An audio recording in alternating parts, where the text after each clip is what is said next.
আলহামদুলিল্লাহ, আজকে দুপুর 3:30 হতে 4টার দিকে চমৎকার একটি মুহূর্ত। ঢাকা থেকে আসতে গিয়ে সায়দাবাদ আসলাম, আর এমন ঝপঝপিয়ে বৃষ্টি নামা শুরু হলো। তখন আস্তে আস্তে যাত্রাবাড়ি ওভারব্রিজের উপরে পোস্তগোলার দিকে যেই ট্রানটা হয়েছে, সেই ট্রানের নিচে অনেকগুলো মোটরসাইকেল, সেখানে আমিও ছিলাম। মোটরসাইকেলগুলো দাঁড়িয়ে বৃষ্টি থেকে একটু বাঁচার জন্য চেষ্টা করলাম।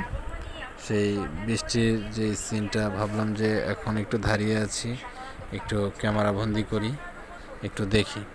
তবে যদিও ওখানে দাঁড়িয়েছিলাম, মুহূর্তটা খুব ভালো ছিল, খুব সুন্দর একটা মুহূর্ত ছিল। যে আমাদের সাথে স্বপন ভাইও ছিল, এই আমার গাড়িটি।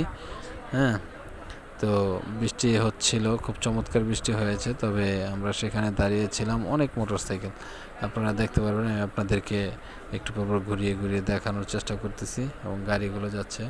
এটা হলো যাত্রাবাড়ি ফ্লাইওভারের উপরে। আপনারা দেখেন, এই যে আমি এখানে অপেক্ষা করতেছি, বৃষ্টি হচ্ছে। আমরা ওভারব্রিজের নিচে একটি জায়গা, অনেকগুলো মোটরসাইকেল একত্রিত হয়ে আছে সেই জায়গাটাতে, অনেকগুলো গাড়ি, অনেকগুলো মোটরসাইকেল।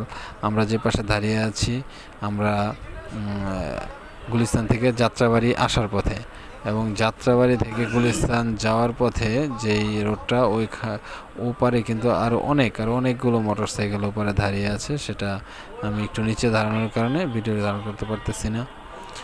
তবে আপনারা দেখেন, খুব ভালো লাগতেছে, বৃষ্টির মধ্যে গাড়িগুলো চলছে।